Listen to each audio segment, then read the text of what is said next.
Student, आज हम बात करेंगे वन एवं वन्य जीव संसाधन क्लास 10 एनसीईआरटी चैप्टर 2 ज्योग्राफी का भाग 5, जिसमें आज हम लोग देखेंगे मुख्य रूप से वन और वन्य जीव के प्रकार एवं उनका वितरण। साथ ही साथ देखेंगे कि समुदाय और वन संरक्षण कैसे किया जाता है। तो सबसे पहले हम लोग देखेंगे कि वन और वन्य जीव के प्रकार एवं वितरण।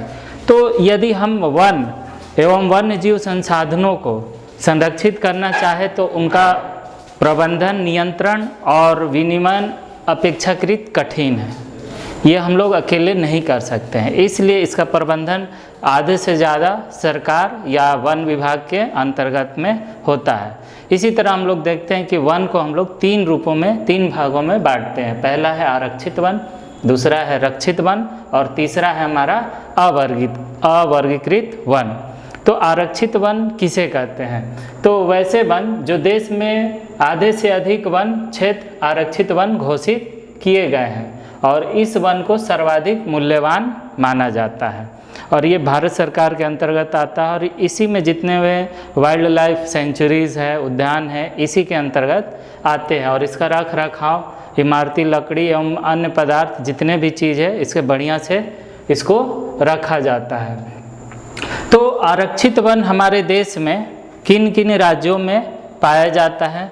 तो मध्य प्रदेश में सर्वाधिक है, लगभग मध्य प्रदेश में 75% आरक्षित वन के अंतर्गत में आता है। तो मध्य प्रदेश के अलावा एमपी में 75% है आरक्षित वन के अंतर्गत, उस प्रदेश के अंतर्गत। साथ ही साथ आंध्र प्रदेश, उत्तराखंड,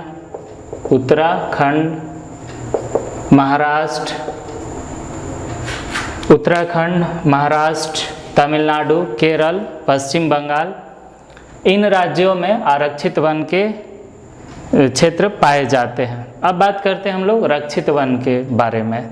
तो वन विभाग के अनुसार देश के कुल वन क्षेत्र का 1/3 हिस्सा जो है वो रक्षित वन के अंतर्गत आता है। ये वैसे वन है जो नष्ट हो रहे उससे उसकी रक्षा की जाए, इसके अंतर्गत इस वन को रखा जाता है।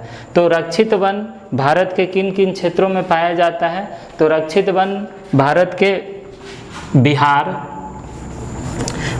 में पाया जाता है, रक्षित वन बिहार में पाया जाता है,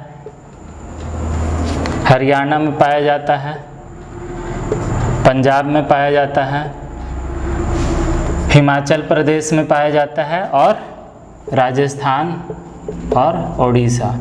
तो इन राज्यों में रक्षित वन के क्षेत्र पाए जाते हैं। तीसरा है हमारा अवर्गीकृत वन, जिसको हम लोग लिस्टेड नहीं रहते हैं। अन्य सभी प्रकार के वन और बंजर भूमि जो सरकार या व्यक्तियों और समुदायों के स्वामित्व में रहते हैं, वैसे वन जो हमारे घर के पेड़ पौधे हो गए या फिर जिनका अपना बागान हुआ, ये सब अवर्गीकृत वन के अंतर्गत आते हैं। तो किन किन क्षेत्रों में पाया जाता है? तो भारत के उत्तर पूर्वी राज्यों में जितने भी वन पाए जाते हैं वो सब अवर्गीकृत वन के क्षेत्र में आते हैं और गुजरात के वन, ये सब जितने भी है ये स्थानीय समुदायों के प्रबंधन में आते हैं। तो इस तरह हम लोग देख लिए आरक्षित वन, रक्षित वन और अवर्गीकृत वन। अब हम लोग बात करते हैं समुदाय और वन संरक्षण। तो भारत में जो वन है उनका संरक्षण किसी एक आदमी या एक लोगों से नहीं हो सकता है। तो इसके लिए कहीं ना कहीं एक समुदाय की ज़रूरत होगी, सरकार की ज़रूरत होगी। तो सरकार और समुदाय कहीं ना कहीं दोनों मिल करके वन के संरक्षण में अपना अहम योगदान दे रहे हैं। उसी के अंतर्गत सरिस्का बाघ रिजर्व में राजस्थान के गांव के लोगों के द्वारा खनन बंद करवाने के लिए संघर्षरत अभी भी है और उस टाइगर रिजर्व को वहाँ के जो लोग हैं उसके लिए मेहनत कर रहे हैं, आंदोलन भी कर रहे हैं। कई क्षेत्रों में तो ऐसा है कि लोग खुद ही वनों के जो वन्य जीवों के प्राणियों के आवास है उसकी रक्षा स्वयं करते हैं। आप हिमालय में देख लीजिए, हिमालयी वन क्षेत्र में एक आंदोलन चला था जिसका नाम था प्रसिद्ध चिपको आंदोलन। इस वन का उद्देश्य था कि पेड़ों की कटाई ना हो, कम से कम हो, पेड़ों की कटाई ना हो।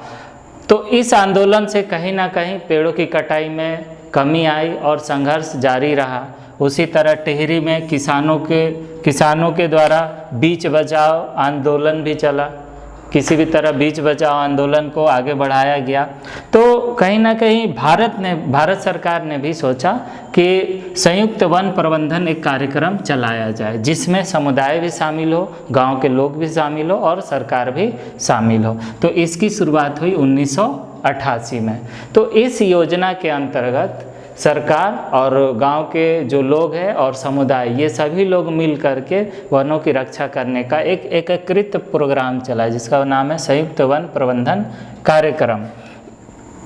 तो इस कार्यक्रम में सबसे पहला जो राज्य था वो उड़ीसा था, जिसने अपना पहला प्रस्ताव पास किया। और इसमें क्या है कि ग्रामीण और वन विभाग के जो अधिकारी हैं दोनों मिल करके इसका संरक्षण करते हैं और उनसे जो भी प्रॉफिट होता है उसको बांट लेते हैं और आगे इसका संरक्षण अच्छे तरीके से करते हैं। इसी तरह राजस्थान के अलवर में 5 गांव के लोगों ने 1200 हेक्टेयर जो ज़मीन है, वन भूमि है, भौरदेव डाकव सेंचुरी घोषित कर दी उस क्षेत्र को। और उस क्षेत्र में जो गांव के लोगों ने उस क्षेत्र के लिए एक अलग ही कानून बनाया और साथ ही साथ वहां पर शिकार करना वर्जित कर दिया गया। तो इस तरह हम लोग देखें कि वन और वन संरक्षण किस तरह समुदाय के साथ मिलकर के सरकार ने संरक्षण करने का एक बेहतरीन काम किया है। कोई भी विकास क्रियाएं कैसे सफल हो सकती है, तो जो जनमानस पर केंद्रित हो संरक्षण के मामले में, साथ ही साथ पर्यावरण का हितैषी हो, पर्यावरण को भी नुकसान ना पहुंचाए और आर्थिक रूप से प्रतिफलित हो। तो इस तरह हम लोग देखें कि समुदाय और वन संरक्षण किस तरह काम करता है।